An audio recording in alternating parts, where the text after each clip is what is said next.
I'd like to call the Mentor City Council regular meeting for July 1st, 2025 to order. Tonight's invocation will be given by Councilperson Donovan. Heavenly Father, we thank Thee for this day. Help us to use good judgment for the business at hand and guide us in wisdom with a continuing sense of truth and fairness for the community we represent. Pledge allegiance to the flag of the United States of America and to the republic for which it stands, one nation under God, indivisible, with liberty and justice for all. All right. So to begin tonight, sorry, Julie has to call the roll. So it's going to be official. Julie, please call the roll. Thank you. Mr. Donovan? Here. Mrs. Dowling? Here. Mr. Freeman? Here. Mr. Kirchner? Here. Mr. Krieger? Here. Mr. Marne? Here. Mr. Blake? Here. Okay, now, to start this evening, we want to recognize champions in our city. Lake Catholic Cougars, the men's baseball team, won the state championship, Division IV this year. Congratulations, gentlemen. Very proud moment, and City Council has a proclamation for you that I'm going to present to you guys. And then we'll have one of your coaches come up and speak and tell us how you guys did it, okay? So if I could get one of you to join me at the podium. Don't be shy, come on. Clang, clang, medals. Congratulations to all of you. Thank you. Is this is that what you guys got for winning? Well, district, regionals, and state. Nice. Nice. So you guys all got those? Yeah. We don't have the trophy. The head coach has the trophy somewhere. Oh. He's at vacation. And he's on vacation or something? Yeah. All right, so this is a resolution congratulating. Take the mic. Lake boys baseball team. Oh, thank you. I forget about that. So this is a proclamation honoring you guys for what you've accomplished this year. And I want to read part of this before I present it to you. This is a resolution congratulating the 2025 Lake Catholic boys baseball team. Whereas Lake Catholic High School has a tradition of producing quality competitive sports teams, whereas the 2025 Lake Catholic boys baseball team, under the guidance of head coach Brian Leroy and assistant coaches Brian Mann, Vince Stuhl, Neil Stein, Rick Norris, and Matt Semenya, won the OHSAA Division IV state championship on Father's Day, defeating Perkins 3-2 in the championship on June 15, 2025.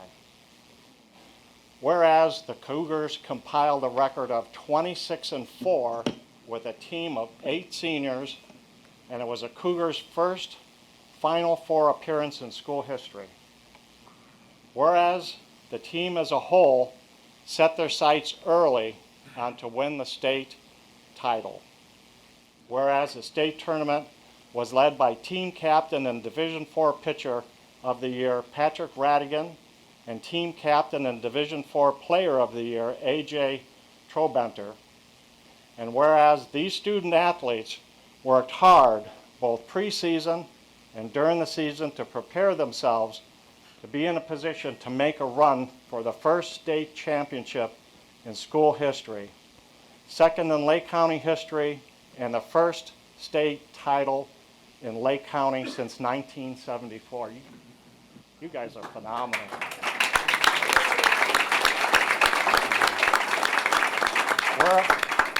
And to finish this, whereas the Cougars ultimately prevailed and finished as Division IV state champions. So we, as City Council, City Administration, congratulate you guys, and we thank you for making Mentor proud. And here's what we have for you. And I'm going to present it to your coach. And if you'd like to step forward and say a few words for us. Well, first off, I just want to thank the city of Mentor for recognizing us. Throughout the state, we are recognized as Mentor Lake Catholic, so I think that's pretty cool. But so how did we get here, you ask? How did we do it? The senior leadership, I guess, is number one. Anytime, Coach always talked about adversity. Anytime there was any adversity, our seniors stepped up, and we just had great leadership. Because you can't win, you can't do all this without great leadership. So that was it. So thanks again. Right.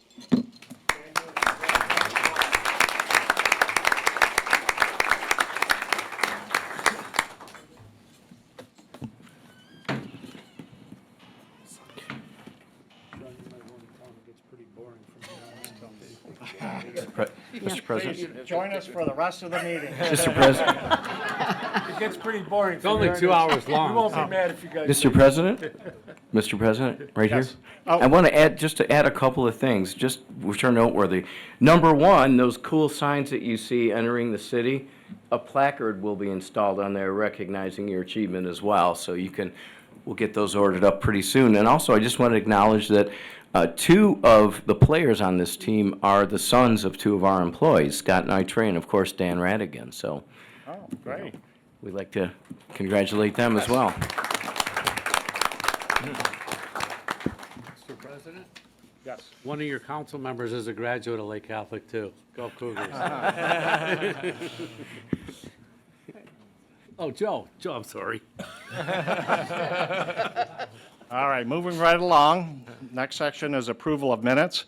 Council, you are in receipt of the June 17th, 2025 regular meeting minutes. Move to approve. Second? Julie, please call the roll. Mr. Donovan? Yes. Mrs. Dowling? Yes. Mr. Freeman? Yes. Mr. Kirschner? Yes. Mr. Krieger? Yes. Mr. Marne? Yes. Mr. Blake? Yes. All right. So public hearings tonight, we have one. Ordinance number 25-0-058. An ordinance approving and adopting the tax budget of the City of Mentor, Ohio for the fiscal year commencing January 1, 2026, and submitting same to the county auditor and declaring emergency. Okay, so this public hearing is now being called to order and is being held pursuant to notice, duly published, and posted according to law. All right, Ken. Thank you, Mr. President, and, well, let's go through the public hearing first. Again, this is just the beginning of what we consider to be our first phase of our budgeting process. We're required to provide the Budget Commission with information on how we plan on spending the revenue that the city anticipates generating in this fiscal year. Okay, so this being a public hearing, we're going to open this up to the floor. And first, I'm going to ask if there is anybody here wishing to speak in favor of this ordinance. Hearing none. Anyone wishing to speak in opposition of this ordinance? Okay. All right. So at this point, I'm going to close this public hearing, and we will move on. Council is also in receipt of any correspondence on this, which I don't think we had any. Okay. So moving on. New legislation, ordinance number 25-0-058, which is just a continuance of our public hearing. Julie. An ordinance approving and adopting the tax budget of the City of Mentor, Ohio for the fiscal year commencing January 1, 2026, and submitting same to the county auditor and declaring an emergency. Ken, anything else? Yeah, thank you, Mr. President. I didn't want to do this during the public hearing, but before I turn it over to our finance director, I want to introduce our finance director, both to, I know most of you on council have met him, but also introduce him to the public. He had a very nice article in yesterday's paper. I told him, I said, geez, it took me years before I could make the front page of the paper. He did it in his second week. But this is Matt Roganchuk. He's the city's new finance director. He has most recently served as City of Cleveland's assistant finance director. He also served as a finance director for the city of Chardon for approximately a decade, and in the state auditor's office for 14 years, where he held a variety of roles, including chief forensic auditor in the Special Investigations Unit. He is a graduate from Cleveland State University and has a master's from The Ohio State University. And Matt is a Mentor resident, and he lives with his wife Angela and his children Owen, Milo, and Mila, I messed that up, didn't I? Yeah, sorry. Anyway, I'm going to turn this item over to our finance director and wanted to give you a little introduction. Thank you, Mr. Filipiak and council. I just want you to know I'm very grateful to have this opportunity and look forward to working with the city. Everybody from the city manager to department heads and my staff have been great the first week and a half I've been here. So I appreciate all of their help as I'm getting acclimated to everything here. With regards to the tax budget, there's not much more I have to add than what the city manager said, other than also to emphasize that the city's actual budget for next year will be different than this tax budget. This is just the beginning of the budget process for next year. Good. Great, thank you. Council. Move to suspend. Second. Julie, please call the roll. Mr. Donovan? Yes. Mrs. Dowling? Yes. Mr. Freeman? Yes. Mr. Kirchner? Yes. Mr. Krieger? Yes. Mr. Marne? Yes. Mr. Blake? Yes. Move to approve. Second. Julie, please call the roll. Mr. Donovan? Yes. Mrs. Dowling? Yes. Mr. Freeman? Yes. Mr. Kirchner? Yes. Mr. Krieger? Yes. Mr. Marne? Yes. Mr. Blake? Yes. Ordinance number 25-0-058 has been approved. Next is ordinance number 25-0-059.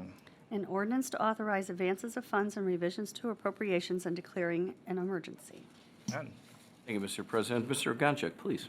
Thank you, Mr. Filipiak. City Council, this ordinance has two parts. The first part dealing with the advances are needed right now to maintain a positive cash balance in all of the city project funds.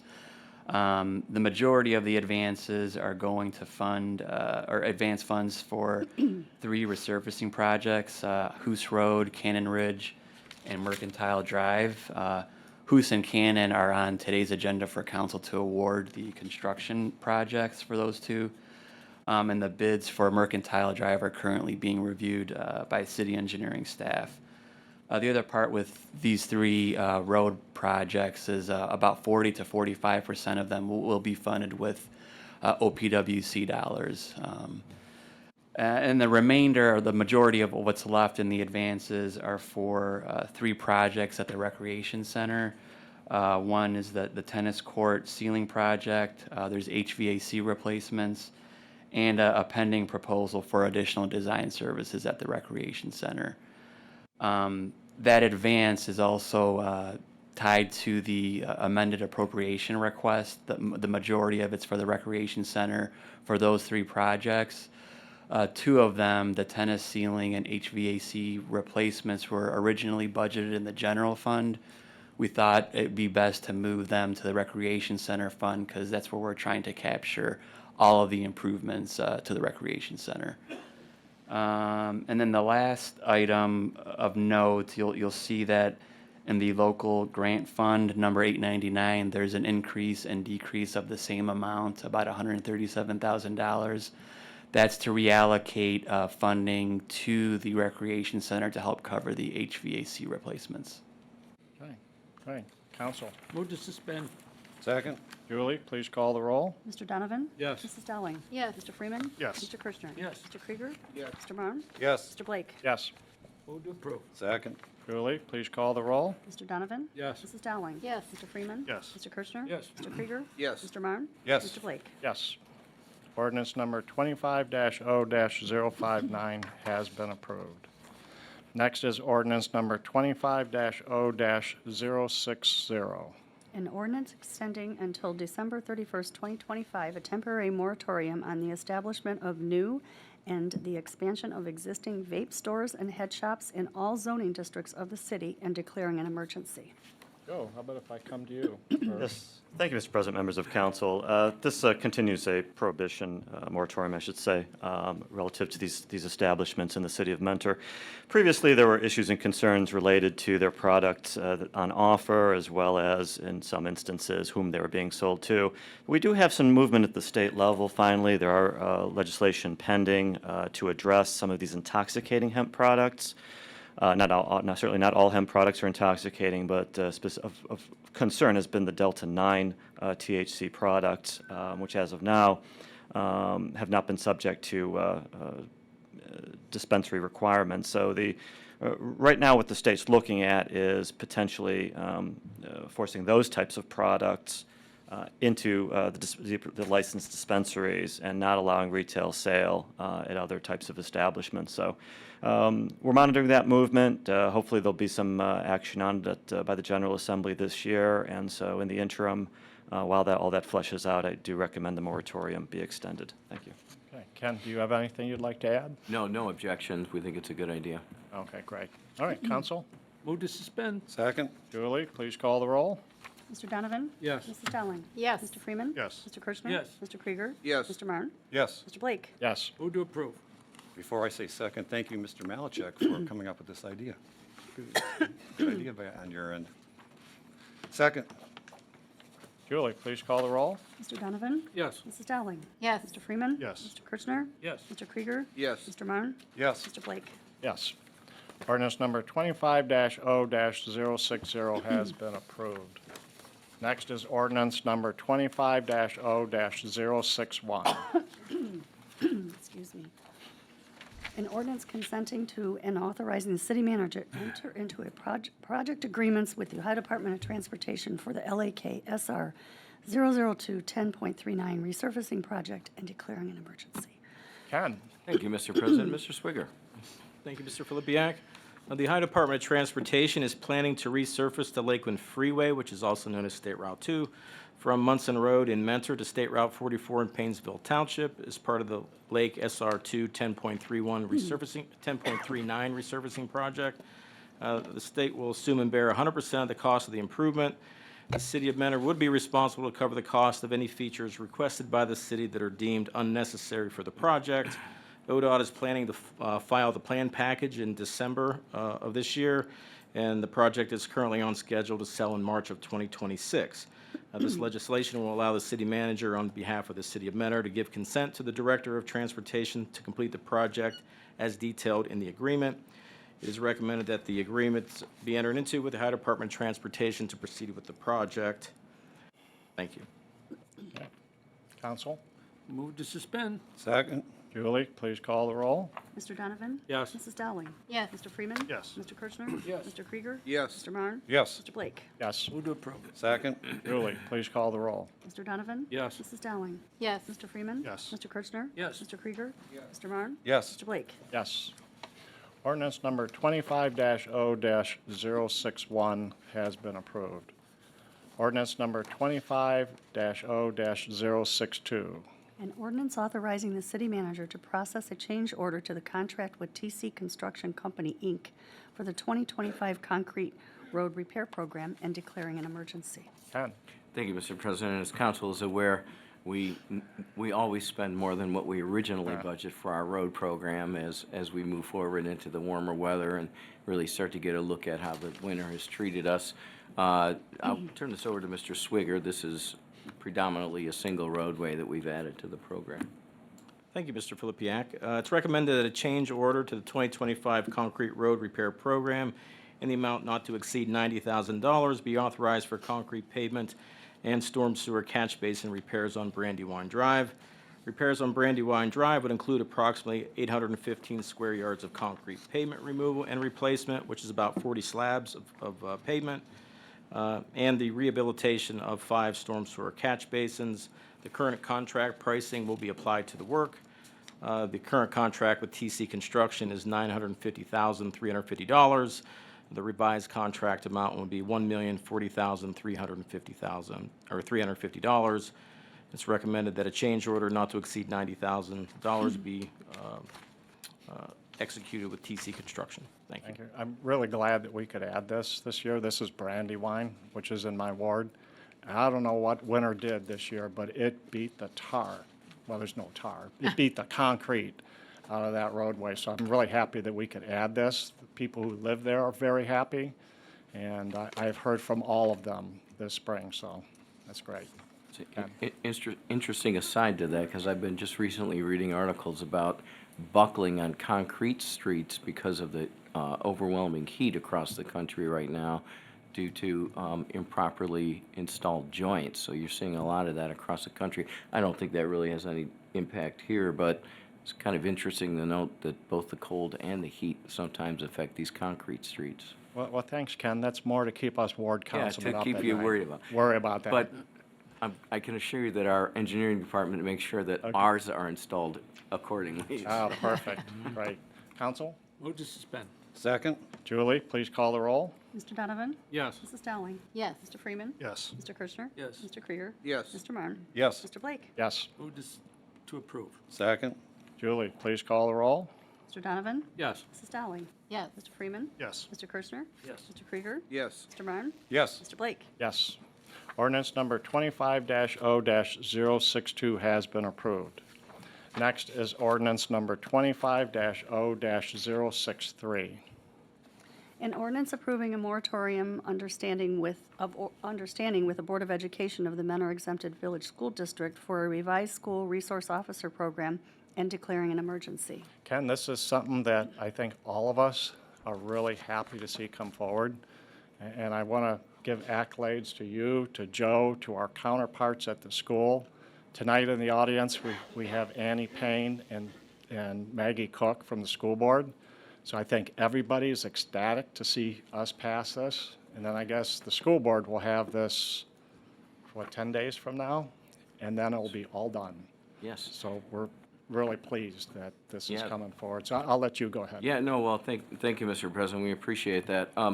It's been, we've been very pleased, I would say, over the last 10 to 12 years to really enhance our relationship with the school district on safety in the schools, and that applies both in our police department and our fire department, and they've been incredibly great partners, and we've been able to accomplish a lot of things together. This is another step in that. It's the city's goal, and I know it's the school's goal to, over time, be able to put police officers into the schools, hopefully in all of them over time on a permanent basis. And this is the next step in that. This actually revises and expands the agreement that was last addressed by this council in 2003 and with the school district. That was when we first implemented the SRO program that placed a full-time SRO into the high school. Since that time, we have utilized city police officers on an off-duty basis, or we should say on a contractual basis, in many of the other schools, and this will allow them to be placed as permanent part-time officers in several additional schools. So I know council has been following this closely. You've had a chance to look this over. Again, I want to thank the superintendent and the school treasurer and the school board for their cooperation on this. Getting the language right is important on these things, and getting it done, in perfect accordance with the Ohio Revised Code was important to everyone involved in this. So we appreciate the council that gave their time to this, by the school district as well as Mr. Zeman.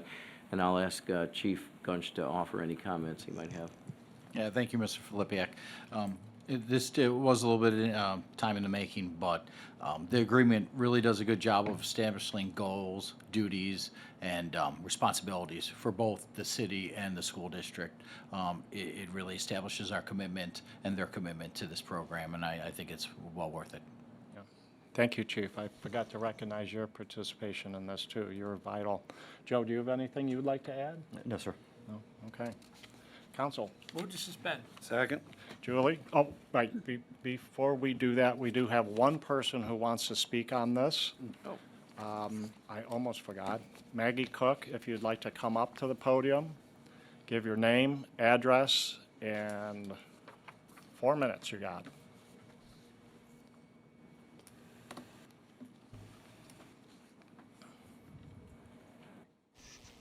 Hi, thank you. My name is Maggie Cook. I'm at 9592 Hoos Road, Mentor, Ohio. President Blank, Councilman Dowling, Councilman Donovan, Councilman Kirschner, Councilman Krieger, Councilman Freeman, and Councilman Marne. Thank you for the opportunity to speak this evening. I am a resident of Mentor, and I also serve as the president of the Mentor School Board.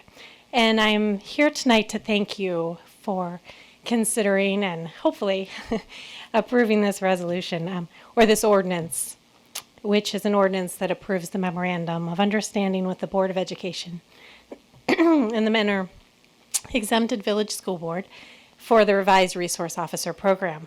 This MOU will allow Mentor schools to employ police officers with specialized training to work within the school in each of our buildings. And Mentor Schools is dedicated to the safety of our students and staff. Our taxpayers have made it very clear to us that they do want a police presence in each building daily, and this MOU will phase in the employment of officers to fully staff every building over the next few years. With the passage of this ordinance, Mentor Schools will have this resolution on our July 10th meeting, as you mentioned earlier. And if passed, we will be immediately trying to contract with 4 officers for this position. By having a consistent SRO presence in our schools, our students will have the ability to form relationships of respect and trust with our officers, and our buildings will be safer. For almost 4 years now, I've advocated for this along with all of my board colleagues and our board colleagues ahead of us. And I'd like to thank our city manager, Flipiak, and Chief Gunch for countless meetings over 4 years to make this a reality. Thank you very much. I believe that coordinating services with the city and the schools is an excellent use of our taxpayer dollars, and this is another testament of why the city of Mentor is a great place to live and attend public schools. Thank you for your time and your consideration. Hey, thank you. All right, council. I think I made Oh, you made the motion? Was it- Second. Julie, please call the roll. Mr. Donovan? Yes. Mrs. Dowling? Yes. Mr. Freeman? Yes. Mr. Kirschner? Yes. Mr. Krieger? Yes. Mr. Marne? Yes. Mr. Blake? Yes. Move to approve. Second. Julie, please call the roll. Mr. Donovan? Yes. Mrs. Dowling? Yes. Mr. Freeman? Yes. Mr. Kirschner? Yes. Mr. Krieger? Yes. Mr. Marne? Yes. Mr. Blake? Yes. Ordinance number 25-0-063 has been approved. Next is ordinance number 25-0-064. An ordinance authorizing the city manager to award a bid contract to TC Construction Company, Inc. for the Cannon Ridge Drive Concrete Road reconstruction and declaring an emergency. Ken? Thank you, Mr. President. Mr. Swigger, please. Thank you, Mr. Filipiak. 5 bids were opened on Friday, June 20th for the Cannon Ridge Drive Concrete Road Reconstruction Project. The project consists of concrete road removal and replacement from Hoos Road to Brays Manor Drive. The 5 bids received range from a low bid of approximately $176,000 to a high bid of $234,000. It's been determined that TC Construction Company Incorporated of Willoughby Hills, Ohio submitted the lowest bid of $176,505. The engineer's opinion of probable construction cost was $210,000. The project, combined with Hoos Road resurfacing, has been awarded $300,000 in OPWC funding to cover up to 45% of the project costs. And a review of the bid from TC Construction indicates it's in conformance with all contract requirements. It's recommended that a contract be awarded to TC Construction Incorporated, who are qualified to perform the work. The scheduled final completion date is October 31st of this year. Thank you. Great to see this one coming too. I kind of feel like Ward 4. Remember where Ward 4 was getting all the roads? You're now the A special couple years ward. ago? I kind of feel like that. remember that. Remember that, John, right? Council. Move to suspend. Second. Julie, please call the roll. Mr. Donovan? Yes. Mrs. Dowling? Yes. Mr. Freeman? Yes. Mr. Kirschner? Yes. Mr. Krieger? Yes. Mr. Marne? Yes. Mr. Blake? Yes. Move to approve. Second. Julie, please call the roll. Mr. Donovan? Yes. Mrs. Dowling? Yes. Mr. Freeman? Yes. Mr. Kirschner? Yes. Mr. Krieger? Yes. Mr. Marne? Yes. Mr. Blake? Yes. Ordinance number 25-0-064 has been approved. Next is another win. Ordinance number 25-0-065. An ordinance authorizing the city manager to award a bid contract to Phillips Paving LLC for the Hoos Road resurfacing project and declaring an emergency. Ken? Thank you, Mr. President. Well, I hope Mrs. Cook stuck around long enough to see that we're repaving First Street. Mr. Swigger, please. Oh, thank you, Mr. Filipiak. 4 bids were opened on Friday, June 20th for the Hoos Road resurfacing project. This project will provide asphalt pavement resurfacing on Hoos Road from King Memorial Road east to the Concord Township line. The bid package consisted of a base bid and no alternates. The 4 bids range from a low bid of approximately $374,000 to a high bid of approximately $410,000. It's been determined that Phillips Paving LLC of Chagrin Falls, Ohio submitted the lowest bid of $374,400. The engineer's opinion of probable construction cost was $415,000.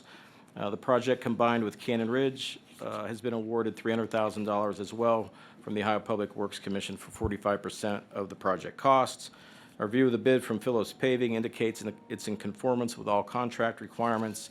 It's therefore recommended that a contract be awarded to Phillips Paving, who are experienced and qualified to perform this work in the amount of $374,400, and the final completion date is scheduled for October 31st. Thank you. And Ken, you know what else I just realized? School board member Annie Payne lives right off of Hoos too. So we're getting like most of the school board satisfied with the votes tonight. Good night for them. Yeah, good night for, yes. Council, Move to suspend. Second. Julie, please call the roll. Mr. Donovan? Yes. Mrs. Dowling? Yes. Mr. Freeman? Yes. Mr. Kirchner? Yes. Mr. Krieger? Yes. Mr. Marne? Yes. Mr. Blake? Yes. Move to approve. Second. Julie, please call the roll. Mr. Donovan? Yes. Mrs. Dowling? Yes. Mr. Freeman? Yes. Mr. Kirchner? Yes. Mr. Krieger? Yes. Mr. Marne? Yes. Mr. Blake? Yes. Mr. President? Yes. Just one quick question. Mark might be able to update on this as well. Do you have an update on the North Weatherby or North Palmerston improvements? I know those came in a little late. Do you? Yeah, we're currently working on an approach to the work, and we plan on proceeding with a change order this year with our asphalt contractor to basically to put an asphalt cap on the roadway, to repair it and then. So that'll be done, you think, this year? We're planning to do that. Okay. Yes. Thank you. All right, ordinance number 25-0-065 has been approved. Next is ordinance number 25-0-066. An ordinance accepting and awarding a bid contract to John F. Gallagher Company for the purchase and installation of heating, ventilation, and air conditioning equipment at the Recreation Center and declaring an emergency. Ken? Thank you, Mr. President. Mr. Vernon, please. Thanks, Mr. Filipiak. Members of council, bids were opened on June 25th to replace mechanical equipment at the Community Recreation Center in the fitness area. The lowest bid was submitted by John F. Gallagher Company with a price of $233,800. The submission meets all of our specifications, and I recommend your approval. Okay. Council. Move to suspend. Second. Julie, please call the roll. Mr. Donovan? Yes. Mrs. Dowling? Yes. Mr. Freeman? Yes. Mr. Kirchner? Yes. Mr. Krieger? Yes. Mr. Marne? Yes. Mr. Blake? Yes. Move for passage? Sorry, second. Daydreaming, don't mind me. All right. Julie, please call the roll. Mr. Donovan? Yes. Mrs. Dowling? Yes. Mr. Freeman? Yes. Mr. Kirchner? Yes. Mr. Krieger? Yes. Mr. Marne? Yes. Mr. Blake? Yes. Ordinance number 25-0-066 has been approved. Next is ordinance number 25-0-067. An ordinance authorizing the city manager to approve the program year 2025 Community Development Block Grant Budget Action Plan and enter into a sub-recipient agreement with the United States Department of Housing and Urban Development to undertake the action plan and declaring an emergency. Ken? Thank you, Mr. President, and we're happy to be bringing you this year's program, I should say the federal fiscal year's program. There are three changes on here that I just want to bring to your attention, and essentially they are three new recipients. One of them is the Cleveland Rape Crisis Center when their Mentor location. You'll recall that they visited with us, and it was actually at that visit that I think council had coordinated that we reminded them that they were eligible for our program, and they did in fact apply, so we were happy to fund them a portion. Also, Birthright Lake County, which is a part of their organization's office improvements, is funded on this. And something on a program that we've been working on with the Council on Aging, which is a $10,000 grant that will provide it to them, which will help fund persons meeting certain income requirements, certain seniors meeting income requirements to help with snow removal in the wintertime.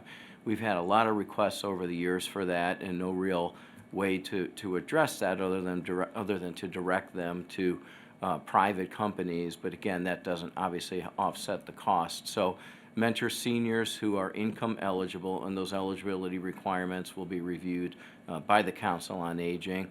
They will administer the program. They will take bids from contractors so that they know that they're reliable. And Mentor resident seniors will be eligible for up to 3 snow pushes a year under this program, and they'll receive vouchers for that purpose. So we're pleased to be able to provide that assistance to our senior community. Wow, that is a great idea. Thank you. That is really a great idea. Council, Move to suspend. Second. Julie, please call the roll. Mr. Donovan? Yes. Mrs. Dowling? Yes. Mr. Freeman? Yes. Mr. Kirchner? Yes. Mr. Krieger? Yes. Mr. Marne? Yes. Mr. Blake? Yes. Move to approve. Second. Julie, please call the roll. Mr. Donovan? I think I'm eligible for this. Yes. Mrs. Dowling? Yes. Mr. Freeman? Yes. Mr. Kirchner? Yes. Mr. Krieger? Yes. Mr. Marne? Yes. Mr. Blake? Yes. Ordinance number 25-0-067 has been approved. Second readings, we have none. I'm sorry, we have one. Ordinance number 25-0-053. No, what about the 66-8? Are we doing that under new business? Okay. Yep. An ordinance amending the codified ordinances of the City of Mentor 2006 as amended, and the official zoning map by the rezoning of approximately 12.7 acres at 8245 Deepwood Boulevard, that being permanent parcel number 16A0050000040 from R4 Single Family Residential to R10 Multifamily Residential pursuant to development plan and conditions, providing for the submission of this ordinance to the electorate and declaring an emergency. Ken or Joe, whoever would like to go first? Let's go with Joe. Joe hasn't had a chance to speak tonight much. Thank you, Mr. President. Members of council, I believe Planning Director Ken Tanzerini forwarded to some revisions that were provided by the developer, accommodating a sidewalk along one side of the street.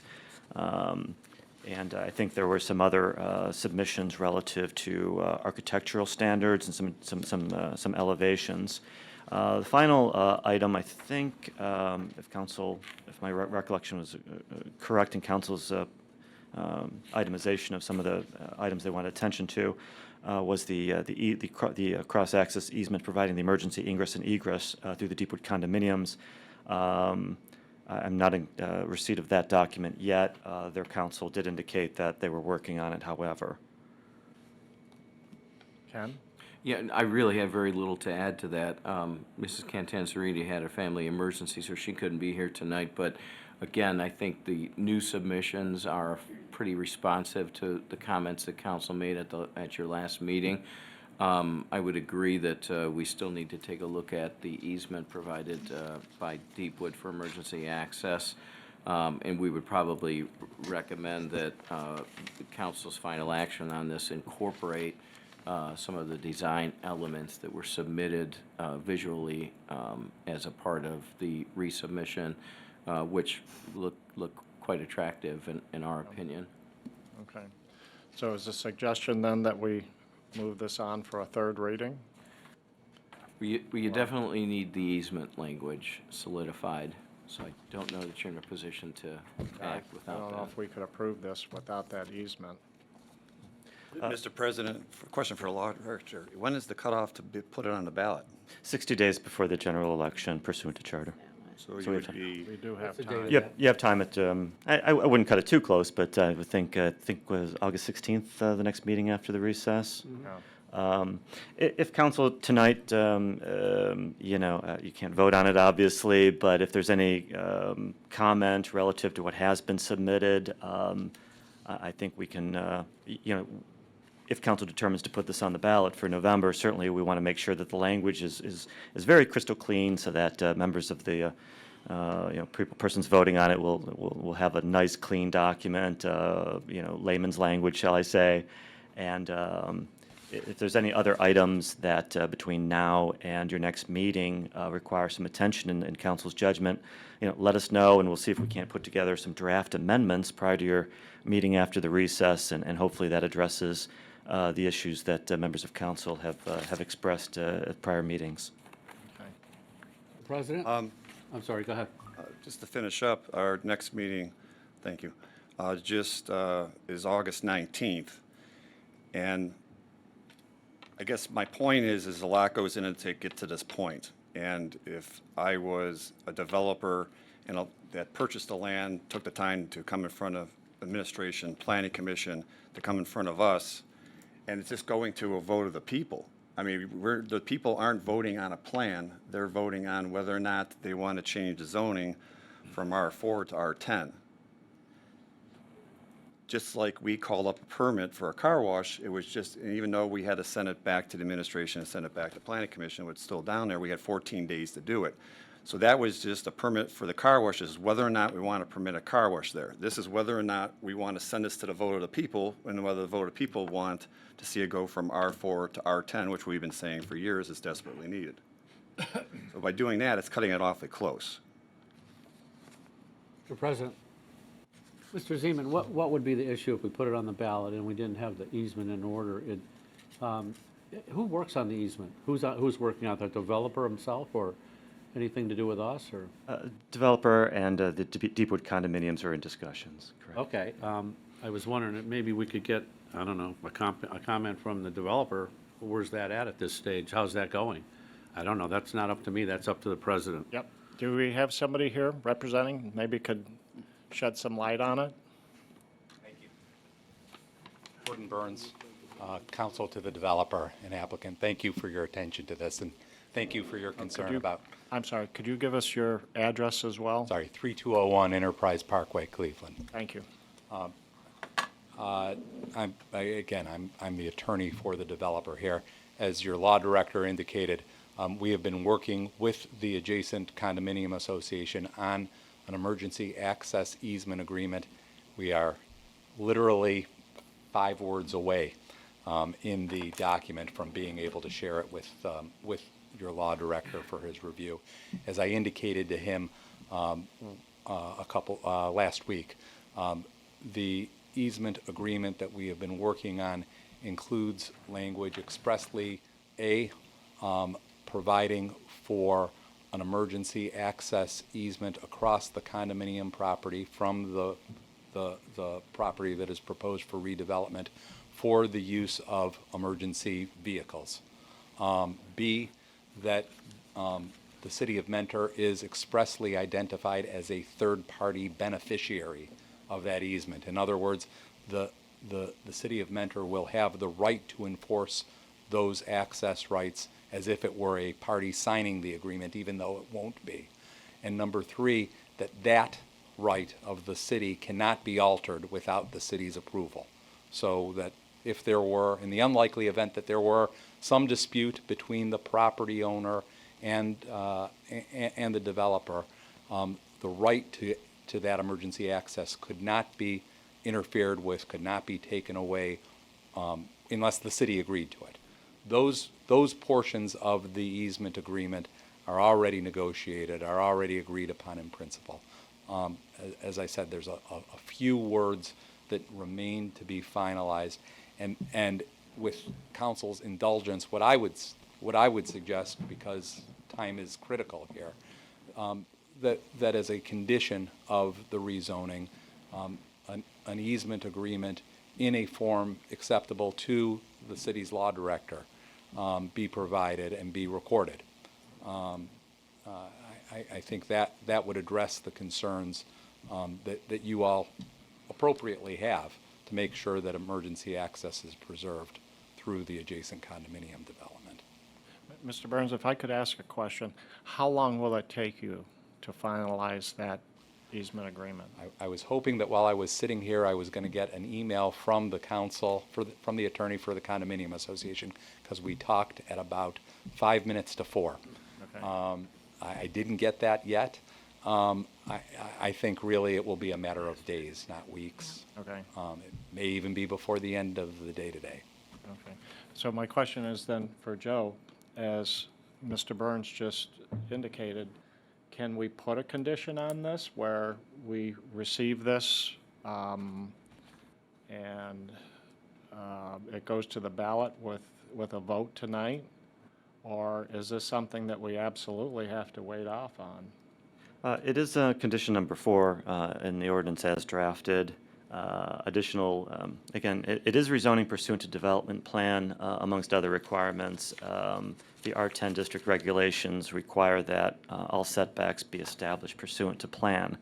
So if there's a little tweaking of the setbacks as a result of the installation of the proposed installation of the sidewalk, you'd want to substitute the plan that's currently an exhibit in this ordinance with that revised site development plan. Likewise, I think there was some discussions about including architectural standards. As of now, in Section 3, condition number 5 would be architectural approval is hereby reserved for final plan approval. It sounds like perhaps it was council's desire to have some of those renderings included in this ordinance, so that it would that architecture would be locked in via via passage of this ordinance and its ultimate action by the electorate. So if council wants to handle some of those housekeeping items, again, we do have 60 days before the election to get this to the Board of Elections. So there is sufficient time to address some of these things. The Board of Elections does honor the charter requirement of 60 days. We just give them a little courtesy notice, and they've been okay with that in the past. Mr. President? Yep. Just a comment on this. I understand from what Councilman Martin said that actually all we're approving is to pass this on so it can go on the ballot. But I think when we do something like that, it indicates to the residents of the city of Mentor that we agree and understand everything that's going to happen there, which we don't, because we don't have the information on that easement. And I really got to say that there's an old phrase, just because of a lack of detail on the part of the developer should not cause an emergency on our part. So I disagree. I think we should wait. Mr. President? Yep. Right. Joe, could you clarify, this doesn't strictly go on the ballot as an up and down on whether the residents want to vote on rezoning of one piece of parcel to another parcel zoning. There also has to be a development plan that accompanies that, doesn't there? Correct. That's, you're familiar with, for instance, overlay zoning. It has to be an approved development plan. In the R10, it is rezoned pursuant to development plan. Amongst other things, the setbacks are established pursuant to code via the development plan. So all of that, the ordinance in its entirety is what the electors are voting on. If you pull an absentee ballot, you get a copy of it. If you go to the polling place, you'll see a copy of it posted at your polling place so that you can read it in total. And that will include the proposed development plan, and if council desires, you can include some elevations relative to the architectural standards as well.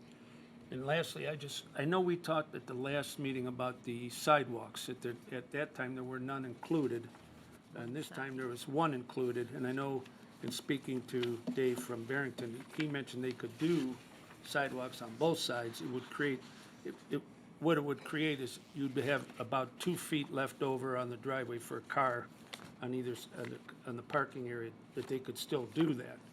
So maybe that's something else we could still look at if we're gonna go one more, because you also have two-car garages. You got enough for 4 cars without, violating the code and blocking the sidewalk. So something else just to, if we're gonna go to the next third reading. Mr. President? On Mr. Kirshner's comments, not every development actually should require sidewalks, to be, in my opinion. I don't think this is a good place for sidewalks. So some council members do think it is. I think it's not. The cars are going to be sticking out onto the sidewalk anyway. That's the kind of development this is. A residential neighborhood, yeah, we want sidewalks. This is really not a sidewalk type of neighborhood. If you look at this drawing that we have, you took away a quarter of the front yard, and it just doesn't really make sense to have sidewalks here, but I don't think it's that kind of community, but that's just my opinion. And as far as putting this on the ballot, it says pursuant to development plan and conditions. From my understanding, wasn't this just to get it on the ballot to do a rezoning, and then this would go to planning, and then all the architectural and all that would be taken care of? Am I wrong in that? This is to get it on the ballot to change the zoning, and then this would go to planning, and then that's when all the architectural business comes to hand. But from what I have from the developer, what we all have, it looks like he wants to give the sidewalks that we asked for last time he was here. And there's a lot of work put into this, like Mr. Martin said. We're in a big need for this. We do need this. We just did a study. We're setting back ourselves again. And I just wondered if we could get this on the ballot And if Mr. Zeman, if they don't have that easement within the next, till it's time to get it on the ballot, can we cancel this vote if they don't have that easement? Like cancel, we would vote to put it on the ballot, but if they don't get that easement, is there a condition we can put in there? If they don't get the easement by the time it's due, this is a void, our vote? No, sir, I don't believe Can't do that? Procedurally, I don't think we could make that function. Okay. I'm just concerned about the time. So are we saying that we have time from our next meeting to get this on the ballot? Absolutely. Mr. President, just to clarify, Matt, I'm curious, why would the automobiles be blocking the sidewalk? Well, these driveways are short, I mean, this is short, they're shorter. Right, but It's shorter than a normal But driveway. you can fit two cars in the driveway, side by side, without blocking the sidewalk. I've done a lot of construction for 40 years. I've done a lot of these jobs. Some neighborhoods require sidewalks, and some neighborhoods don't require sidewalks. But I think we do in Mentor, don't we? But if you want sidewalks here, I think we can make that decision, but I don't care if you put sidewalks in or not. I just think it's a neighborhood where, Well, I tell you what, let's have Mr. Novak come up and answer that question as to whether there's room for a car to park in front of the garage, a normal-sized car, and not block the driveway. Good evening, Dave name? Novak from Barrington Consulting Group, 9114 Tyler Boulevard, Mentor, Ohio.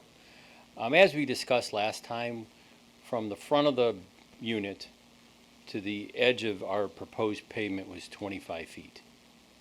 And so that's plenty of room to put a car and not hang out into the street. Further, I had some discussions with Mr. Kirschner regarding this, and he had suggested that we could present a sidewalk on one side. So what we did is we shifted the road over. So on one side where we have the 5-foot sidewalk, you now have 22.5 feet from the front of the building to the edge of the sidewalk or the edge of the pavement. If you don't have the sidewalk on, it's to the edge of pavement. If you do have the sidewalk, it's to the sidewalk. So again, and I'm pretty sure Mentor parking spaces are 20 by 9 or 9 by 18, something like that. So we're at least as big as a parking space that Mentor would require for parking. Okay, so that answers the question. There is room for cars, 2 cars to park in the driveway and not overhang the sidewalk. As the plan is, Yeah. because we did revise the plan and resubmit to the city last week. Okay, thank you. My feeling is that if you have 110 units with people living in them, that is a residential development, and sidewalks are essential, or else you're going to have people walking in the road. And that's never a good look. Yeah, but thank you. You're welcome. Mr. President? Yep. If I remember correctly, a number of years ago, we had a large group of residents from, which John can probably attest, from the French Hollow area. And there were a lot of safety issues. They had complaints about cars speeding. They were upset because they didn't have sidewalks, and then realized the issue it is to create them that far down the road. I mean, we constantly get into this streetlight and sidewalk issue. So in my mind, the time to put them in is now, not later. We've had that and another issue in Ward 4. And I just think that it's good foresight to do it now, not later. And as long as we're not delaying anything, as long as we can get this done at the August meeting. The election's in November, so we're not delaying a thing as long as we can get this done. So I would prefer to wait until we can get everything resolved and we're all comfortable, because we're going to get phone calls from the residents asking questions about this, and I personally prefer to have those facts when I respond. Council, anything else? Move to go to third reading. Second reading, excuse me. Third, that's right, third. I was right for once. And Jan second. Julie, please call the roll. Mr. Donovan? Yes. Mrs. Dowling? Yes. Mr. Freeman? Yes. Mr. Kirschner? Yes. Mr. Krieger? Yes. Mr. Marne? Yes. Mr. Blake? Yes. All right, ordinance number 25-0-053 will be read again for a third time at our next meeting. So, manager's report. Ken? Thank you, Mr. President. So, Council, I know that many of you have received a number of calls about concern about the significant population of mosquitoes this year. It is bad. We have been in conversation with the Health District, and their team has also obviously observed a significant increase in particular in the number of daytime mosquitoes in and around throughout the city, but particularly up in the north end around the Menor Marsh and in the Headlands area. But they are currently collaborating with the pesticide company that they utilize to explore some better solutions to address the daytime population of mosquitoes. And obviously, I think most of us are aware of the fact that the cause of this has been this extraordinarily wet spring and early summer, followed by unusually wet and humid summer, which is the perfect environment for that. We have had some conversations with them. They are looking to address it by looking at several different ways, including increased spraying. So their first step is to increase both the frequency of coverage throughout the county with a specific focus on the city of Mentor, because obviously we do have this marsh problem, and they're actually looking to add some staff for this purpose. They encourage our residents to do their part as well. Probably the best thing outside of treating their own private property would really be able to, is really to eliminate any standing water. And I was talking to Adam Litke. Mr. Litke is actually with us here today. He probably doesn't want me to point him out, but he's here to address any questions that you may have, and we appreciate that. But you know, he was talking about the fact that even if you have as little as a half a cup of water sitting there, it can breed literally thousands of mosquitoes. So I don't know if you had any questions for him at this time, but No, we'd just like to get them all killed. not Mr. Lickey. No, not Mr. Lickey. We like him. It's the mosquitoes who we'd Good. like to get them all killed. Glad to clarify that. Also, we want to wish our residents and visitors a happy and safe Independence Day on the 4th of July. We, of course, have many great events happening and planned, including our fireworks, and we encourage always our residents to leave the fireworks to the professionals. We remind our residents that despite changes in Ohio law, it's still illegal to shoot off fireworks in the city of Mentor, so we appreciate their following those rules. In addition to the great food vendors that will be beginning at 5 p.m., we have our concert again at 7 o'clock. It's Escape, the Journey Tribute Band. They will play from 7 o'clock really up until the time our fireworks start at 9:50. And again, we will have a very robust fireworks display for our community. Lakeshore Boulevard resurfacing and milling operations are estimated to begin around July 21st. The project completion date is scheduled for September 30th. The Mentor Harbor Channel project will begin hauling stone through the Mentor Marina in mid-July, and that will continue through the mid-October. We'll be keeping a close watch on the condition of our roadways through our engineering department to make sure that any damage is taken care of by those contractors.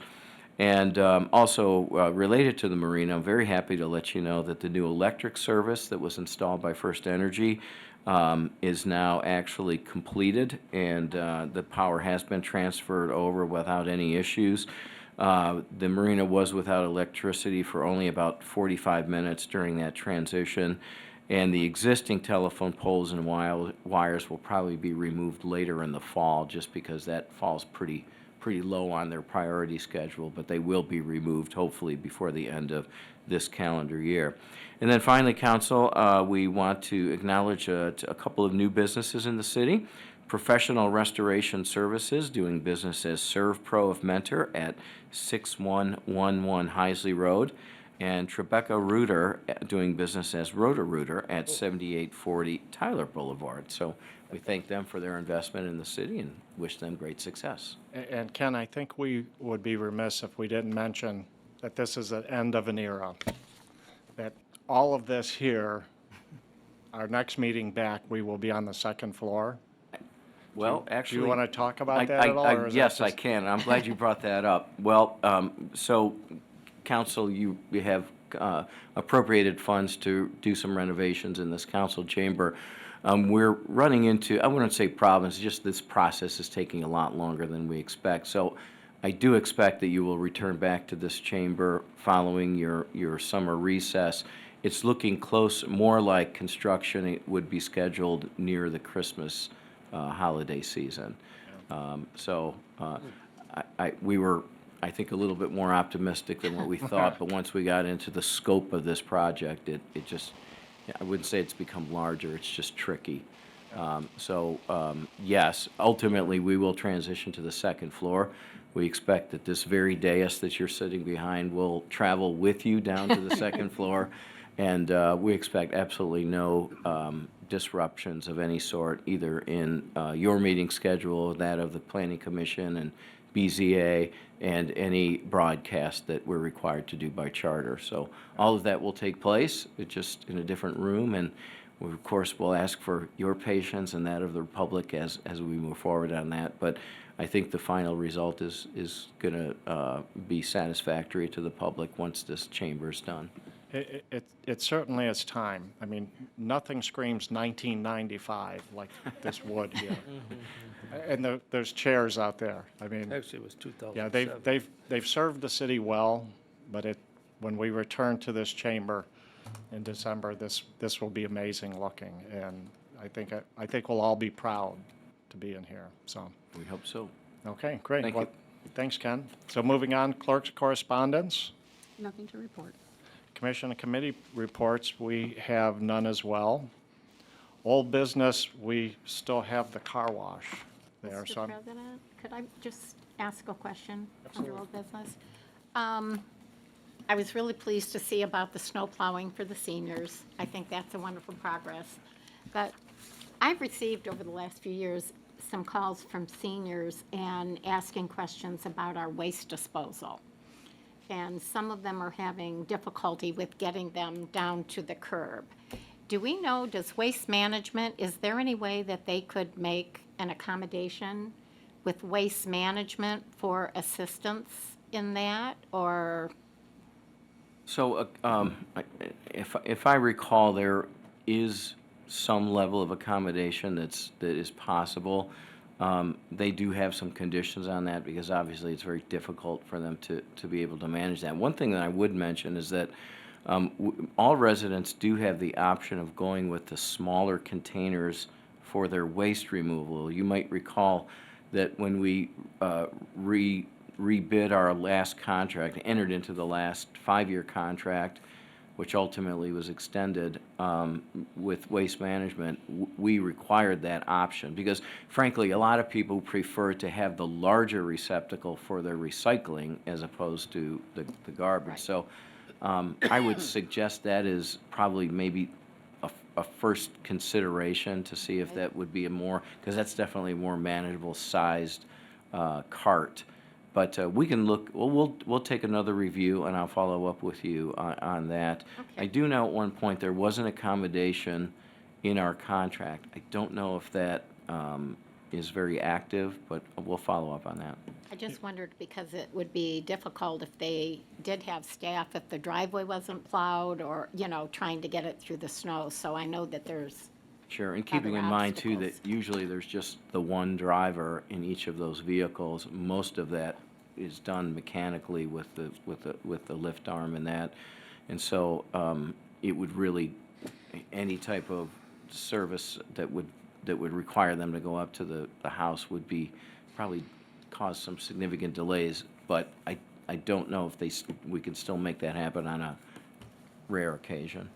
now, the smaller container, it would still have to be a Waste Management approved container, It correct? still would, again, because those are designed both for their durability and their particular manner in which they're lifted by that mechanical arm into the truck. Okay, well, that's an option at least. Thank Sure. you. Thank you. So under old business, we still have the car wash. Mr. President, well, go ahead. So with this car wash, I'm going to turn to Joe and ask if we have any updates on the easements that this all seems to hinge upon? Thank you, Mr. President. The answer is no. The planning did receive a communication from the applicant. The site plan is still an item of business on the Planning Commission's agenda for this Thursday. They did ask that it be tabled, just pending further information. The last communication I received from their counsel was they're working on some adjustments to the easements. I don't have any context of what that meant, so I have not received anything. All right, so that will remain right where it is. Ken, do you have anything you want to add? Just to add to that, you know, the city engineer is also still waiting for the additional information that he has requested as it relates to the Heisley intersection, the stacking study, queuing study analysis, and a couple other things. So we're still waiting on quite a bit of information ourselves. All right, okay. Any other old business? Mr. President, in response to what I brought up a couple of meetings ago, Mrs. Dowling brings up an excellent point on our different levels of garbage service, recycling, things of that nature, where it's not equal across the board for everyone. People get 2 containers, they have a lot of kids. Some people get a small container, some people get the bigger recycling, some people get the smaller recycling. Some people don't have Waste Management at all, they have Republic. So for that reason, it's real hard to do what I was proposing to help the citizens of Mentor in terms of a moratorium on our fire levy. So I'm still proposing, and I'd like to talk about it and have it on the next agenda. Our levy is $1.5 million. That equates to $2.15 million that we would pay directly out of our general fund. It's clean, it's simple, it affects everybody that has property in Mentor, whether it's business, whether it's residential, anything of that nature. In order to do that and save the $2.15 million from our residents, all we have to do is simply write a check to the county auditor, Chris Galloway.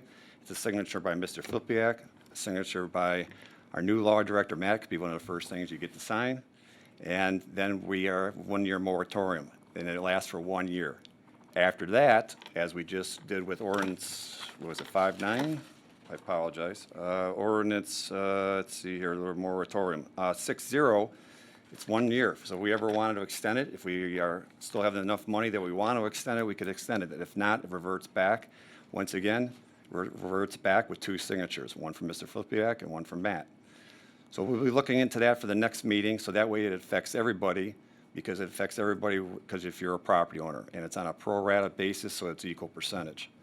Also under old business, I'd like to bring up, I spoke with Ron Wassam again, and Ron's going to be speaking with our powers to be here with the Safety Village, which is coming along great. There definitely is going to be a little bit of a shortfall, but he's going to get to the exact cent.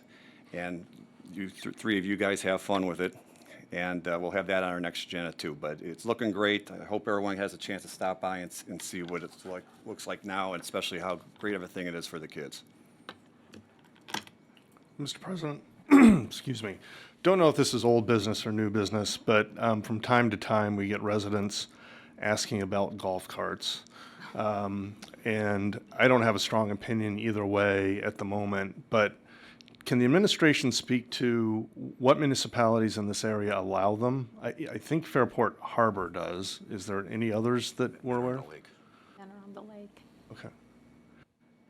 I'm only familiar with Fairport Harbor, but Chief Gunch, you might be able to better answer that. And if you wouldn't mind, I mean, generally the city's objection has been as a result of a concern for public safety, and maybe you can address that as well. Yes, thank you. I think Mentor-on-the-Lake is the other city that allows that. We do get the bleed over from those cities with golf carts, and people that do have their golf carts here, they do violate the law while they drive them on the streets. As for the safety forces and for the police department, we are against the golf carts out there. The traffic here in Mentor is extremely heavy most of the times. I see some of the golf carts come over to the concert. Really dangerous. I stopped a golf cart the one time with people that were on the back of the golf cart. So just overall, the safety of having golf carts riding on our municipal streets, I think, is problematic. And then a question for the law director. Under state law, we have a prohibition. You can have a prohibition. if you allow for golf carts to some extent, does then state law control entirely about how they can be used, or is there some still local control? Yes, the way the law is written, it's actually strangely written, is the state law is drafted such that golf carts can be permitted if the municipality permits them to be permitted. And if they are, then they can be driven on certain speed restricted streets and other restrictions. So then you default back to state code. Okay. You know, so no, they're not going to be able to take it down, But the contours of how is going to be controlled to a certain extent by state law. Correct. Okay. Okay. Thank you. Mr. President, quick question. I think a couple of us on council met the older gentleman who has a Razor, and everyone know what a Razor is? Kind of four-wheel drive vehicle, roll bar, everything of that nature, and some of them come full size. Some of them are as big as a truck. They have air conditioning, and my cousin owns one. Air conditioning and heat in it. So he's licensed by the state of Ohio, and it has plates, of course, and it has as much safety options as a normal vehicle, say as my F-150, so to speak. But his main complaint to me always is that, okay, well, I can't drive it through Mentor, but I literally could drive it to 290 and then put it on the freeway and take it to 290, 271 to Beechwood. So how do we classify something that's not a vehicle? Well, how fast can it go? I had one did 70. No, that's the problem with the golf cart. You know. Golf But I'm cart- just saying, how do we classify that? So when we receive because- calls from this gentleman and other people like that Well, we can it's respond the to it. difference in the speed limit. A golf cart typically can go 25 miles an hour. That's the max. And typically, they don't do that. And I have one that's street legal in Geneva. Geneva on the Lake allows them, and the police department approves it. But see, out there, it's different in the fact that they tell you, pull off the road when you're backing up traffic. Well, we can pull off the road in Geneva on the Lake because there's no curbs. But here in Mentor, most of our streets have curbs. And the state, I think, and Joe can check, I think they say that the golf carts, if we were to permit them, are allowed on streets 35 miles an hour. And there's no way that golf cart is going to do, well, I shouldn't say that. Somebody could probably always change it. But the average golf cart does not do that. And that's the problem. I do have a memo I can distribute to council members. It's actually fairly nuanced because we're getting into the distinction between a low-speed and an underspeed vehicle. So golf cart is sort of the generic term, but it's based on weight, top speed, and a variety of other factors. And so another nuance to some of these sort of, I want to call them alternate type vehicles, not your typical passenger vehicle, such as a Razor, is, we don't at the city level inspect to ensure that they have all of the required equipment.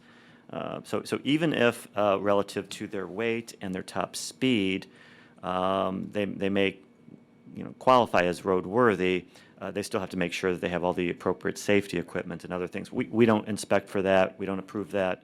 The Ohio State Patrol ostensibly should and could, but I've heard different things about whether or not they will. So you can have a licensed vehicle, but it may still be not necessarily safe, not have all the safety requirements, equipment requirements, and other things to be compliant with a vehicle that may be on the roads. Okay. All right. That would be appreciated. Thank you. All right, Mr. President? Yes. Once again, I have a concern with taking any funds from the fire levy. And again, as I did at the last meeting, a couple meetings ago, I said that this was voted on by the residents. It was put on permanently. And we're in the process of building a fire station, which is where these funds are going to be coming from. Again, I said, I thought that one of the easiest ways of doing it, and the way we've done it in the past, is we take a chunk of the funds from our trash hauling or our recycling. And I'd be glad to work with anybody on that to come up with a number that's similar to what might come out of the fire levy to take it out of our trash. And I think that might be a better course to go. Well, Ray, we're not taking it out of the fire levy. We are taking it out of the general fund. There's a huge difference. We have $75 million sitting in our checking and savings account. And if we could put a slide that costs $3.15 million at Civic Center Park, I think we've come up with $2.15 million for the people of Mentor. Big difference. But doesn't it make better sense to, instead of stopping the fire levy, We're just not take that stopping the money? fire levy, it's a moratorium, we're just paying for out of the general But it- fund. Don't okay, twist my instead of words. the Both of you are trying moratorium- to twist my words, do not twist my words. Okay, I apologize. Wouldn't it There's a make better difference. sense It's the to, truth. to not suspend that and confuse our residents?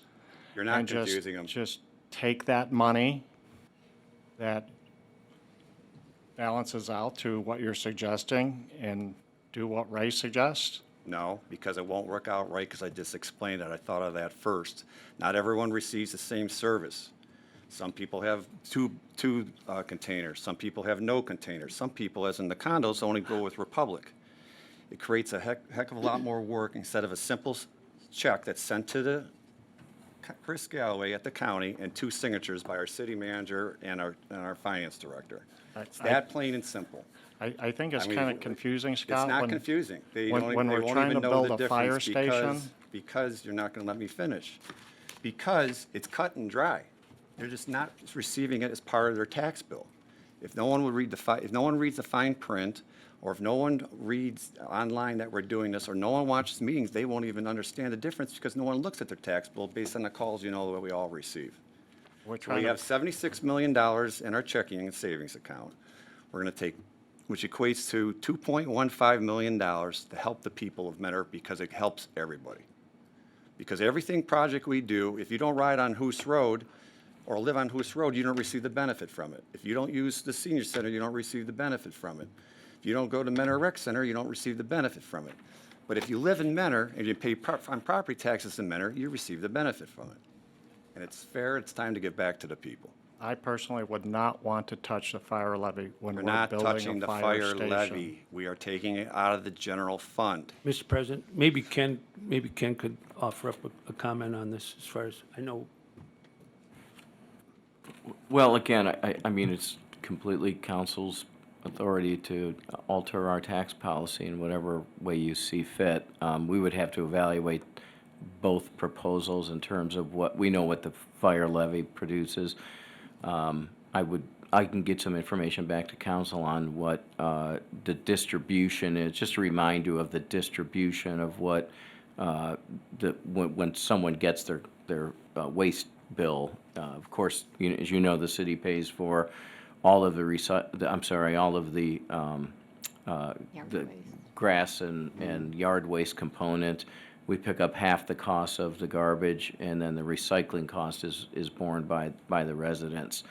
Those are the 3 components of the bill that comes. Of course, the resident doesn't see the component for the yard waste. We do that directly. And then there's a small fee attached for bulk pickup as well. I'll get you that distribution and what that amounts to, and if that might help your discussion going forward. and could you also include the percentage of households that are serviced by Republic? That would be a very, very small number, because again, it would only be private, because the only waste hauler that's allowed to do business in the city is Waste Management. That's a citywide contract. The waste haulers, and Mr. Martin's correct, some of the private developments can contract for a bulk pickup. In other words, they provide that service. They empty the dumpsters and they consolidate their waste into a singular location. And then we provide a reimbursement to them in order to offset some of because they're residents as well, and they deserve to benefit from what we subsidize in the other. I think it probably would be helpful in this discussion, though, when we're talking about property, whether it's a fire levy or any other property tax, because it also seems to be the most popular topic for discussion in the state of Ohio right now, to know who pays that, the bulk of that. Because again, there is in our city with a significant presence of manufacturing and other commercial property, it's very likely that they're bearing the larger burden for that fire levy or any of the property taxes that we levy. So you might want to take a look at that, because I know it's your intent to help the residents, and it's your intent council's intent to help the residents overall. I don't know the best way to do that without looking at who's paying the bulk of that. So maybe we can get some of that information back to you, and that might inform some more of your discussion. But Mr. Filipiak, once again, goes back to my point. Where do we get the 2/3 of our revenues? It's from income tax. Where does the income tax come from? People who own the businesses. Yes, and their employees, right? That's Yeah. my point. That's how it affects everybody. It's on a pro rata basis, and it's on a good percentage basis. Matt, if you wouldn't mind, and Mr. Filipiak, can you include exactly what our 1.5 mil levy accounts for? But it's roughly about $2.15 million according to my Yeah, my that's pretty calculations. close. That's pretty close, yeah. Oh, thank you. Okay. New business. I don't think we've done that yet. No new business? Okay, persons Oh, before council. Wait a second, Can don't we we, bring- don't we have the ordinance? Oh, no, that's later, okay. Yeah, I think that's executive session. Okay, Is that executive session? yeah, we yep, gotta go I into got it. Okay, so then moving on, we have persons before council. We have one. Richard Duncan, if you'd like to come up to the podium, give your name, address, and realize that you have 4 minutes, please. Joe says he's a real character.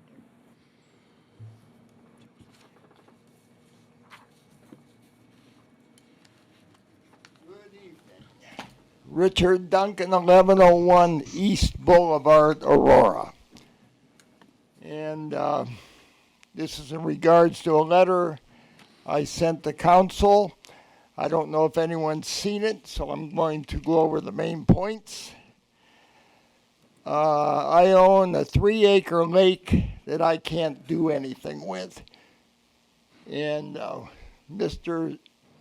Zeman is probably the only one that knows about this because he's been the attorney for the city. It's a landlocked parcel, except there is an easement to it. And most recently, I believe that's the police chief, I sent him a letter asking, will I be arrested, as the neighbor said, if I use my own easement?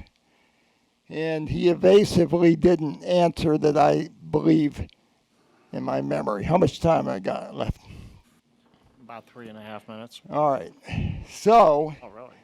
recently the Board of Revision Auditor raised my tax value, so I don't believe I should be paying taxes on a property that I presently can't use, and now they tell me I can't go on. So I would like a letter or some affirmation from the city so I could submit it to the Board of Revision to put my tax value back down. Can you do that?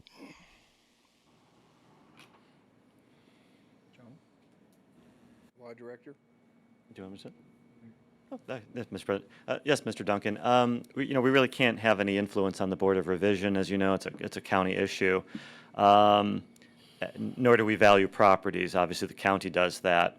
I guess I can suggest that we've filed, as you know, we've filed various pleadings that are public record, where the city has expressed that this parcel, can't be developed, can't be used because there's a stormwater easement over the entirety of it. So I guess what I would suggest, and I'm happy to work with you if you need to dig up some of those old, public filings, is perhaps the Board of Revision may see the city's legal position that's of record, That's and that all may I'm provide some asking. I assistance. want your position on it. I don't want you to influence one way or another.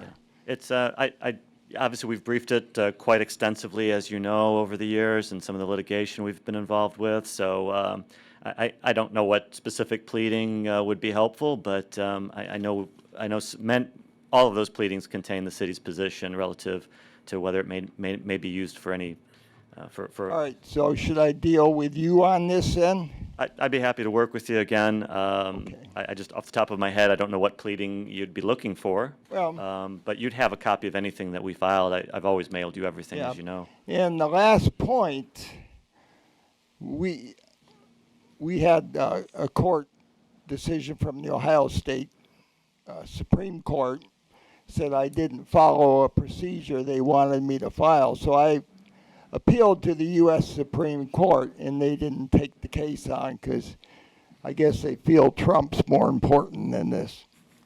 So I'm wondering, why doesn't the city just use your eminent domain power to take this if you're using it for a public purpose?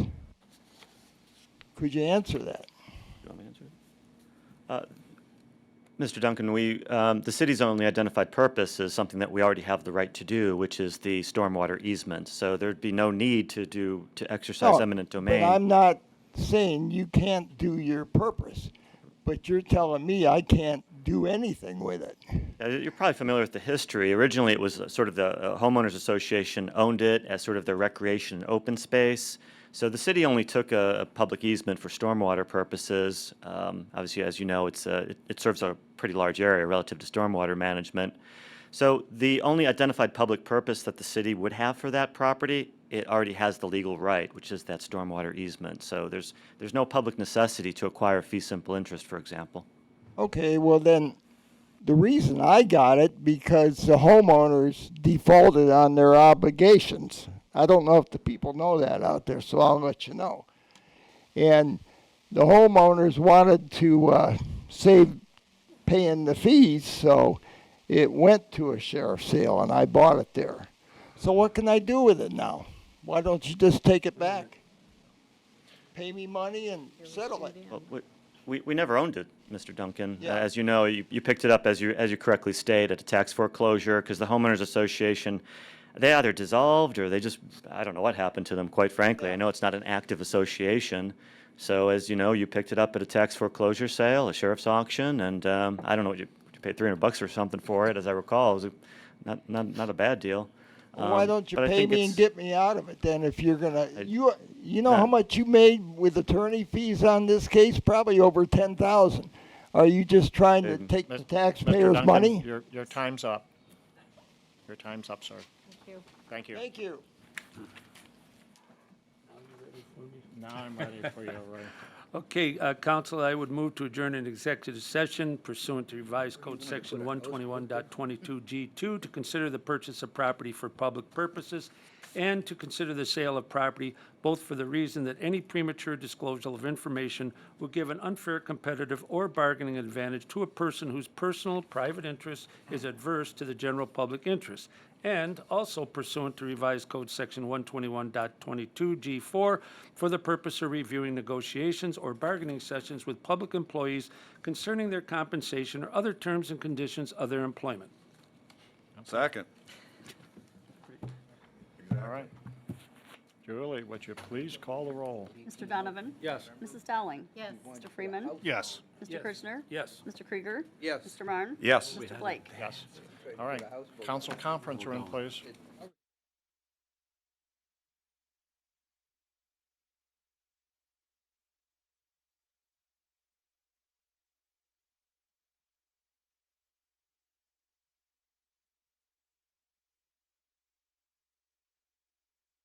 I move that we go back in the regular session of council. Second. Julie, please call the roll. Mr. Donovan? Yes. Mrs. Dowling? Yes. Mr. Freeman? Yes. Mr. Kirchner? Yes. Mr. Krieger? Yes. Mr. Marne? Yes. Mr. Blake? Yes. All right, council, we have one additional ordinance to entertain tonight. It's ordinance number 25-0-068. An ordinance approving and authorizing the city manager to enter into an agreement on behalf of the city of Mentor with the Ohio Patrolmen's Benevolent Association Sergeants and Lieutenants Union and declaring an emergency. Ken? Thank you, Mr. President, and I'm happy to say that we've been able to reach agreement with our last outstanding contract, labor agreement with, in this case, with the union that represents, the OPBA union that represents our sergeants and lieutenants. We were able to conclude very recently our negotiations. I think it's a fair and balanced agreement on both sides. I did get word today from one of their representatives that it was voted on and it was approved, so I would recommend approval as well. Okay. Council? Move to suspend. Second. Julie, please call the roll. Mr. Donovan? Yes. Mrs. Dowling? Yes. Mr. Freeman? Yes. Mr. Kirchner? Yes. Mr. Krieger? Yes. Mr. Marne? Yes. Mr. Blake? Yes. Move to approve. Second. Julie, please call the roll. Mr. Donovan? Yes. Mrs. Dowling? Yes. Mr. Freeman? Yes. Mr. Kirchner? Yes. Mr. Krieger? Yes. Excuse me, Mr. Marne? Yes. Mr. Blake? Yes. Move to adjourn. Second. All right.